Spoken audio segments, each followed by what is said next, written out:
selamat pagi, apa kabar Anda pemirsa? Berjumpa lagi dalam Berita Mataram hari ini. Sejumlah berita penting dan menarik lainnya telah kami siapkan untuk Anda dan berikut di antaranya. Di tengah pandemi COVID-19 yang terjadi, jumlah pasien penderita demam berdarah yang ada di Provinsi Nusa Tenggara Barat terkonfirmasi terus menunjukkan grafik peningkatan setiap bulannya. Berkedok menjadi seorang perempuan cantik yang berprofesi menjadi tukang pijit panggilan, seorang pria di kota Mataram berhasil menipu puluhan warga yang ingin menggunakan jasa pijit online miliknya. Puluhan pasukan berkuda Direktorat Samapta Polda Nusa Tenggara Barat dikerahkan untuk menyalurkan bantuan paket sembako untuk warga terdampak COVID di wilayah terpencil. Bersama saya Huli Ramatia, inilah Berita Mataram selengkapnya.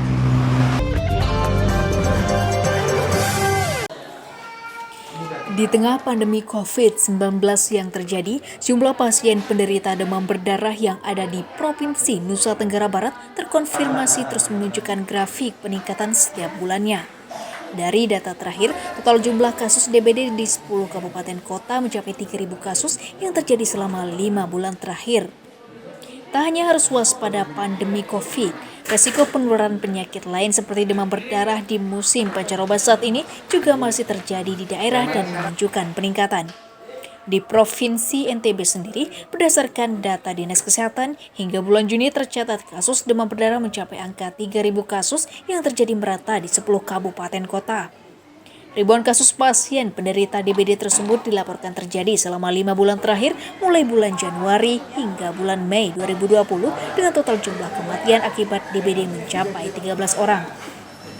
Dari 10 kabupaten kota yang ada, saat ini sebanyak 2 kabupaten yakni Kabupaten Lombok Barat dan Lombok Tengah merupakan jumlah tertinggi warga terjangkit DBD dengan rata-rata 20 hingga 30 orang per bulannya dengan rata-rata usia penderita usia anak dan usia produktif. Kalau sekarang ini rata-rata turun kecuali 2 kabupaten, Lombok Barat sama Lombok Tengah. Lombok Barat dan Lombok Tengah bulan ini dia naik lagi. Kalau naik lagi. Jadi kalau harusnya itu bulan Mei ini sudah mulai turun dan 8 kabupaten kota sudah turun kecuali 2 kabupaten ini yang naik. Lombok Barat tuh naik sampai 2 kali lipat. Lombok Tengah yang drastis naiknya 10 kali lipat.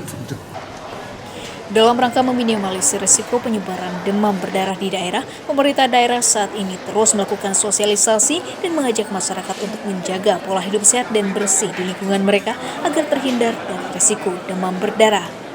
Dari Kota Mataram, Emi Kusuma, Tim Liputan melaporkan.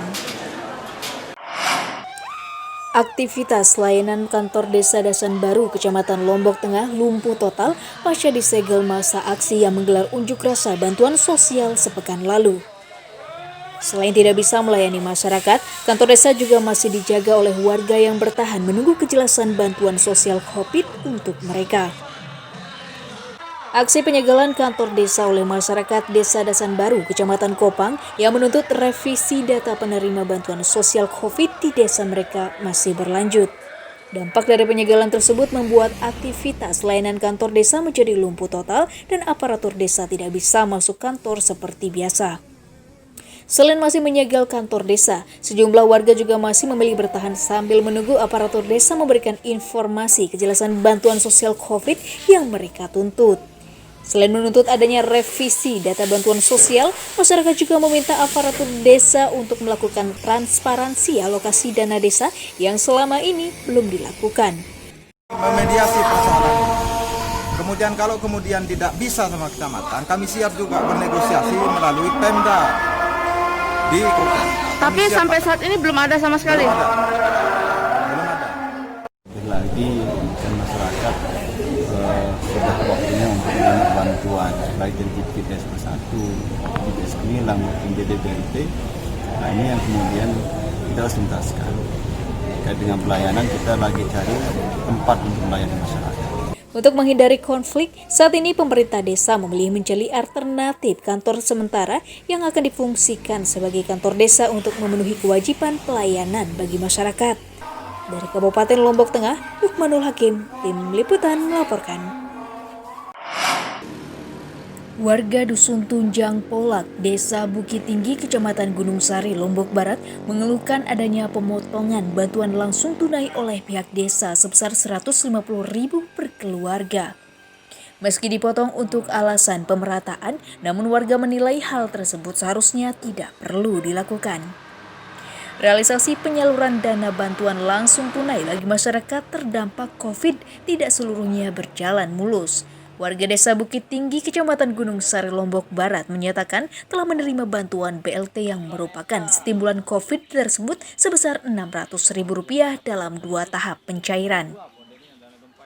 Namun, belakangan sejumlah warga yang menerima dana bantuan COVID tersebut menyatakan dana yang harusnya mereka terima berkurang antara 50 hingga 150 ribu per keluarga. Langkah pemotongan tersebut dilakukan oleh pihak dusun karena alasan pemerataan dan akan diberikan kepada warga yang tidak masuk dalam daftar penerimaan bantuan COVID. Meski mengaku pasrah, namun warga tetap mempertanyakan peruntukan dari pemotongan dana tersebut agar dilakukan transparansi oleh pihak dusun. Kan ini BLT ini kan buat rakyat yang miskin kan, kenapa harus dipotong? Seharusnya kan kalau di atas itu menurunkan 600 dia kasih 600 itu ke kita, tidak usah dipotong lagi. Dalam masa pandemi saat ini, masyarakat tetap berharap agar jatah stimulan mereka jangan dikurangi karena cukup memberatkan bagi mereka yang tergolong ekonomi lemah dan tidak bisa beraktivitas sejak wabah COVID terjadi. Dari Kabupaten Lombok Barat, Hairul Amri, Tim Liputan melaporkan.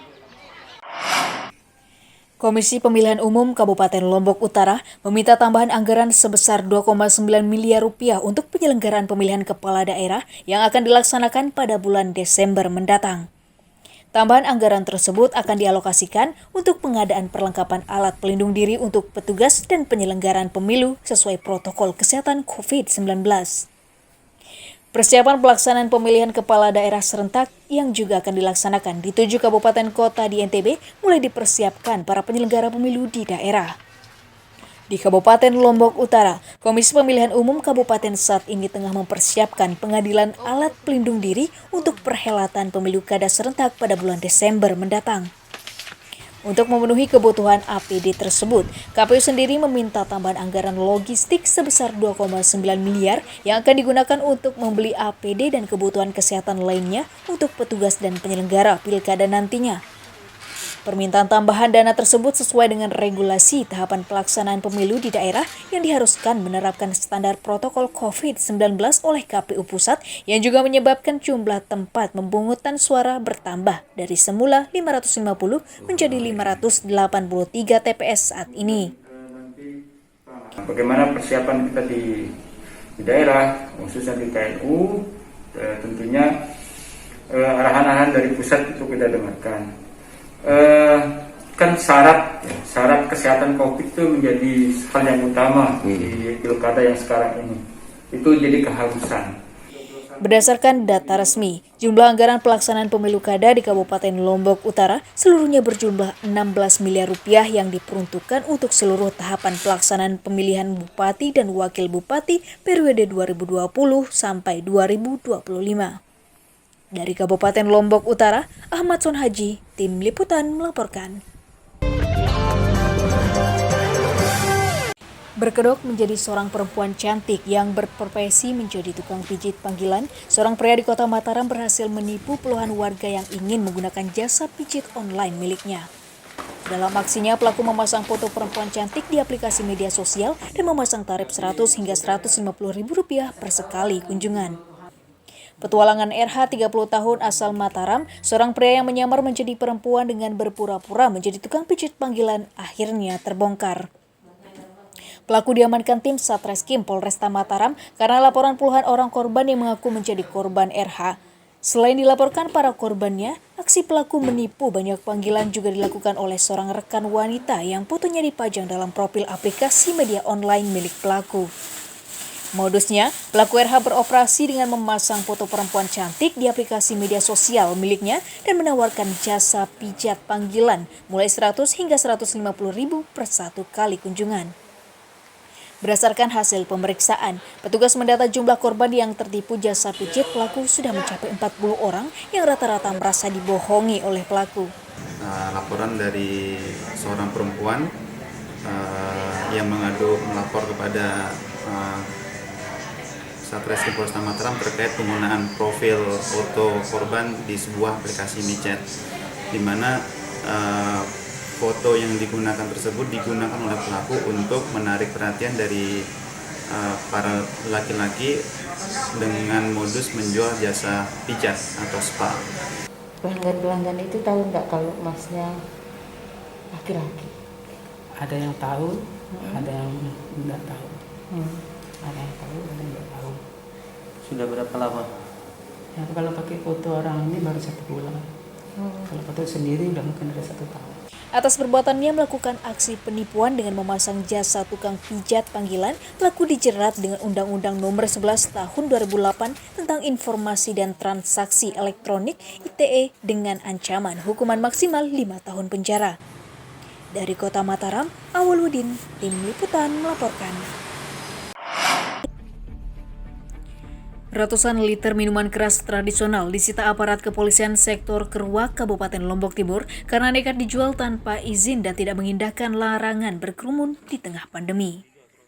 Upaya menjaga stabilitas keamanan dan ketertiban umum di tengah masyarakat terus dilakukan petugas di sejumlah daerah dengan mengejarkan operasi penyakit masyarakat. Di Kabupaten Lombok Timur, aparat kepolisian sektor Keruak berhasil menyita ratusan liter minuman keras tradisional yang dijual bebas tanpa izin dan tidak mengindahkan himbauan social distancing. Sebanyak 200 liter miras tersebut disita dari para penjual dan juga para pemuda yang tengah berpesta minuman keras di sejumlah titik berkumpul masyarakat di wilayah Kecamatan Keruak. Selain menyita ratusan liter miras, petugas juga mengamankan pedagang miras dan hanya dilakukan pendataan dan diberikan peringatan agar tidak. Beberapa tempat yang terindikasi menjual miras maupun sekelompok warga yang melakukan pesta miras. Operasi keamanan dan ketertiban masyarakat akan terus dilakukan petugas untuk menjamin rasa nyaman warga masyarakat yang tengah menghadapi masa pandemi saat ini. Dari Kabupaten Lombok Timur, Mutadun, Tim Liputan melaporkan. Aparat kepolisian Polres Lombok Tengah akan melakukan penyelidikan terkait laporan dugaan pemotongan dana bansos COVID-19 yang diduga dilakukan aparatur desa. Hingga saat ini Polres Lombok Tengah menyatakan telah menerima laporan 3 desa yang diduga melakukan pemotongan dan penyelewengan dana bansos. Langkah penyelidikan akan dilakukan aparat kepolisian Resort Lombok Tengah terhadap laporan dugaan penyelewengan dana bantuan sosial bagi warga terdampak COVID. Berdasarkan informasi, pihak Polres Lombok Tengah menyatakan saat ini telah menerima laporan dugaan penyelewengan dana desa di 3 desa yang dilaporkan warga. 3 desa yang masuk dalam target penyelidikan tersebut meliputi Desa Mangkung, Tanah Auh, dan Desa Sangkareang. Laporan tersebut meliputi pemotongan dana bantuan sosial dan bantuan langsung tunai dengan dalih pemerataan untuk diberikan kepada warga yang tidak mendapatkan bantuan. Ada kebijakan ataupun inisiatif dari yang bagi ini, panitia yang bagi ini, yang tidak terdaftar dibagi juga. Di samping itu juga ada beberapa masyarakat yang pada tahun 2011 atau 2012 didata itu dia sebagai orang miskin. Selain tengah mengkaji mekanisme kebijakan penyaluran dana bansos dan BLT kepada warga terdampak COVID-19, pihak kepolisian meminta warga proaktif melaporkan dugaan penyelewengan dana bansos COVID yang saat ini digulirkan pemerintah. Dari Kabupaten Lombok Tengah, Rukmanul Hakim, Tim Liputan melaporkan. Meski menghadapi masa pandemi, progres penyelesaian pembangunan rumah tahan gempa bagi warga masyarakat akan terus berlanjut dan ditargetkan selesai sesuai target. Hingga saat ini dari total 215.000 rumah yang dibangun, sebanyak 31.000 unit rumah masih dalam tahap pengerjaan dan ditargetkan selesai pada pertengahan tahun 2020. Meski masih menghadapi masa pandemi COVID di daerah, tahap penyelesaian proses rehabilitasi dan rekonstruksi pembangunan rumah tahan gempa untuk masyarakat terdampak di Provinsi Nusa Tenggara Barat dipastikan tetap berlanjut. Berdasarkan data terakhir, saat ini dari total 215.000 rumah yang dibangun, sebanyak 12.500 unit saat ini baru mulai dikerjakan. Sementara sebanyak 19.409 unit RTG dalam proses pengerjaan. Tertundanya pembangunan rumah gempa tersebut dikarenakan adanya pandemi COVID yang menyebabkan penyaluran bahan baku tidak bisa dilakukan optimal dan belum adanya instruksi melanjutkan pembangunan dari pemerintah pusat. Kendati demikian, progres percepatan pembangunan RTG tetap akan dilakukan oleh para pihak di daerah agar segera bisa ditempati oleh warga terdampak sebagai bagian dari percepatan penuntasan pembangunan rumah gempa di Pulau Lombok dan Sumbawa. Mudah-mudahan kami bisa mencapai semua target-target yang diberikan oleh pimpinan pusat, khususnya terkait dengan penyelesaian rumah tahan gempa yang sampai dengan saat ini sudah hampir 215.000 yang kami bangun. Mudah-mudahan dalam waktu dekat akan terselesaikan dan bisa dinikmati oleh seluruh masyarakat Nusa Tenggara Barat. Beliau yang ini bersama orang-orang yang kena musibah, terutama adalah pembangunan rumah gempa. Beliau turun langsung bersama-sama kami dan memberi memotivasi kami selaku Pemda. Kebetulan saya menangani Lombok Barat 72.000 plus 3.000. Saat ini langkah koordinasi antar instansi terus dilakukan sebagai upaya bersama mentuntaskan pembangunan rumah gempa agar bisa tepat waktu sesuai dengan target yang telah diberikan oleh pemerintah pusat. Dari Mataram, Hairul Amri, Tim Liputan melaporkan. Puluhan pasukan berkuda Direktorat Samapta Polda Nusa Tenggara Barat dikerahkan untuk menyalurkan bantuan paket sembako untuk warga terdampak COVID di wilayah terpencil. Langkah tersebut dilakukan untuk memastikan distribusi sembako bagi warga kurang mampu yang bermukim di kawasan perbukitan bisa terjangkau. Langkah meringankan beban masyarakat terdampak COVID-19 di berbagai wilayah terus dilakukan para pihak di daerah. Salah satunya dilakukan oleh petugas Direktorat Samapta Polda NTB yang mengerahkan puluhan pasukan berkuda untuk menyalurkan bantuan bagi masyarakat di kawasan terpencil, yakni di kawasan Gunung Sari dan Lingsar, Kabupaten Lombok Barat. Pilihan menyalurkan bantuan menggunakan pasukan berkuda dilakukan mengingat medan terjal perbukitan yang harus dilalui untuk mengantarkan paket sembako yang tidak bisa ditempuh menggunakan kendaraan. Paket sembako sendiri merupakan sumbangan swadaya para anggota yang menyisakan sebagian dari rezeki mereka untuk dibagikan kepada masyarakat terdampak COVID di kawasan pegunungan. Selain menyasar warga kawasan terpencil, penyaluran bantuan diprioritaskan bagi masyarakat kurang mampu yang luput dari perhatian dan selama ini tidak pernah tersentuh bantuan sosial. Ya, jadi kebetulan kami memiliki unit berkuda yang bisa untuk dimanfaatkan memberikan bantuan kepada masyarakat di daerah-daerah yang tidak terjangkau oleh kendaraan.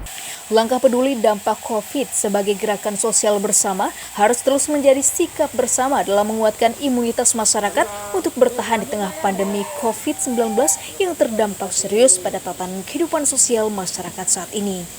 Dari Kabupaten Lombok Barat, Awaludin, Tim Liputan melaporkan. Pemerintah daerah Provinsi Nusa Tenggara Barat terus melakukan pemantauan rencana penormalan kembali kawasan wisata Gili Matra di Kabupaten Lombok Utara. Selain meminta seluruh pengelola wisata bisa bersinergi, Pemda juga berharap penerapan protokol kesehatan di masa pandemi tetap bisa dioptimalkan menuju masa normal baru. Langkah pemantauan tahapan penormalan kawasan destinasi wisata di Pulau Lombok terus dilakukan pemerintah daerah menuju tatanan normal baru.